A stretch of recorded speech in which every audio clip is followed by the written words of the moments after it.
I think it gets back to some of the data, but I'm not sure. Can you expand on room to workforce, how the objective and subjective info is being used and how it might be used 10 years from now? It's pretty conjectural, but you talk about that. Let me give you a history lesson. Maybe that will help. I come from Pennsylvania, and Pennsylvania was one of the incubator states for testing. We were one of the states that originally did a lot of this testing. It was called the Educational Quality Assessment, the EQA.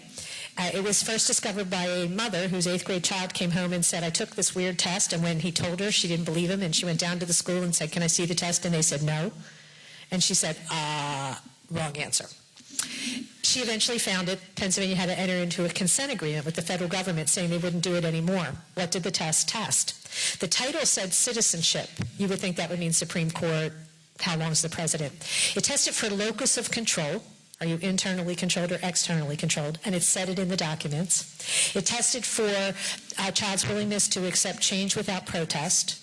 It tested for thresholds of behavior changed. I would do this thing if or if or if. The results of that test were then used by the federal government in validated research projects that were validated not in Pennsylvania, that to change the way that the child would score on that test in the future. And the districts got it back as curriculum improvement projects, resources for curriculum improvement that were changing aimed at changing the values and attitudes of the children. And this was done in the 70s.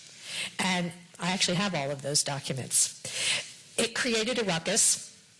As we move forward, in the 1990s, then it was called outcome-based education, and the outcomes included, and I'm again quoting, the child will be honest enough to graduate, will respond appropriately to different forms of humor, will tolerate various lifestyles. And so I went, again, living in Pennsylvania, I went and read the state assessments. I got the secretary to let me in, and I sat down and read them, and this is a real example. This story was about a little one a child who found a wallet, and there was money in it. What would you do with the money? And the story was all about that. And the questions, what did the child find? A wallet, literal comprehension.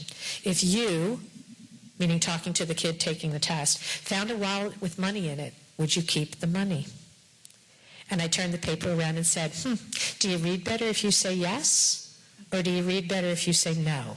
Or did you just test the honesty of the children in a standardized test with the children's name upon it? Now, we know they've done that. We know that's been happening.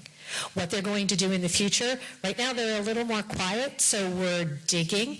But since we know that that's the history, we know that that's what they've done, it would be reasonable to assume that that's where they're going. All right, thank you. You're welcome. I'm going to